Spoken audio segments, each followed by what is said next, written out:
The distress signal came from the Helix Nebula. The Kreth Empire's fortress world was under siege by the Void Swarm, a hive-mind species that had consumed 17 civilizations in 2 centuries. They'll be extinct in 6 hours, Fleet Admiral Crixtel announced to the Emergency Council session. We need to evacuate. Negative.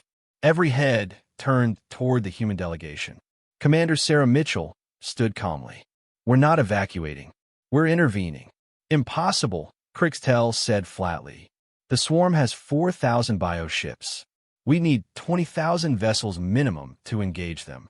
The nearest council fleet is 2 weeks away. We need 1 ship, Mitchell replied. She's already en route.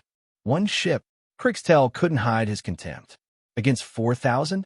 Humans may be brave, but this is suicide. Mitchell smiled thinly. You want to watch?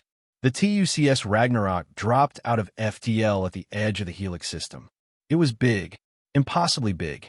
8 kilometers long, 3 wide. But size wasn't what made the galaxy's observers go silent. It was what the ship did next. Ragnarok didn't charge the swarm, didn't fire weapons. Instead, it positioned itself between the dying star and the swarm's fleet and opened massive panels along its hull.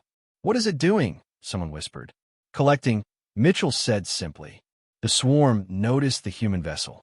Bioships peeled away from the planet, 400 strong, converging on Ragnarok. Their acid weapons could dissolve titanium in seconds. Their boarding organisms could consume a crew in minutes. They never got close. The human ship's point defense network activated. Not lasers or missiles, something else. Magnetic accelerators that turned space debris into hypersonic projectiles. The approaching swarm ships disintegrated like insects hitting a windshield. But that was just defense. Firing solution achieved. Ragnarok's AI announced across all frequencies. Crixtel felt his blood run cold. Solar Lance? That's theoretical. The Ragnarok fired. It wasn't a beam. It wasn't a projectile. It was compressed stellar material. Plasma harvested directly from the dying star, magnetically contained, and released in a focused stream. The result was apocalyptic. The lance cut through the swarm fleet like a blade through silk. Ships didn't explode. They simply ceased to exist, vaporized by temperatures that rivaled the star's core. One shot. One devastating, impossible shot. 1,500 bioships gone in 3 seconds. The swarm reacted with their characteristic high fury. Every remaining ship abandoned the planet, converging on a human vessel. 2,500 bioships, all of their acid weapons firing simultaneously. Ragnarok didn't flinch. Shields at 40%, the AI reported calmly. Recharge complete. Firing. The second lance obliterated another 1,000 ships. Third lance charging. Recommend swarm withdrawal. The swarm, for the first time in recorded history, hesitated. Their hive mind calculating, analyzing. They'd never faced something like this. A species that could weaponize stars themselves. They turned and fled. 1,500 ships retreating into deep space, abandoning a siege they'd been winning. The Ragnarok didn't pursue. It simply held position, its massive solar collectors still drinking from the dying star, ready to fire again if needed. The council chamber was silent for a full minute. You build a weapon, Crixtel finally said, that harvests stars. Not just stars, Mitchell corrected. Any stellar body. Pulsars. White dwarfs. Even black holes with the right modifications. The Ragnarok is our first stellar-class warship. We have 3 more under construction.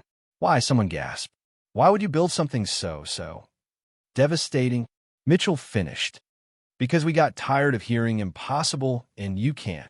You know what humans did when we looked.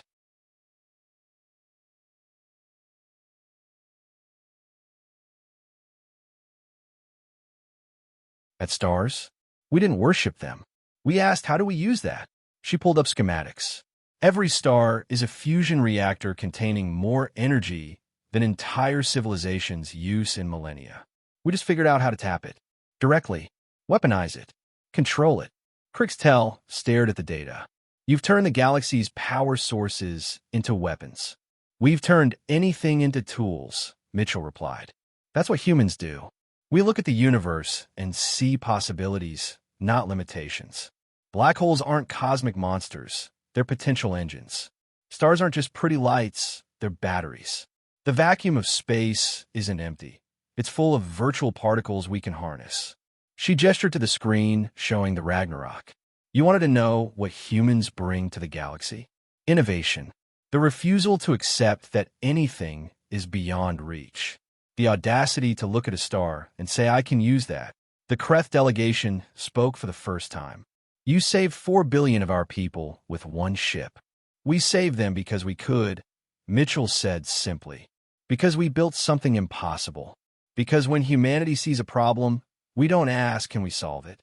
We ask, how completely can we solve it? She stood. The Ragnarok will patrol this sector for the next month. The swarm won't be back. And if they are, well, she's still thirsty. As the human delegation left, one phrase echoed through the council. Humanity didn't just reach for the stars. They weaponized them.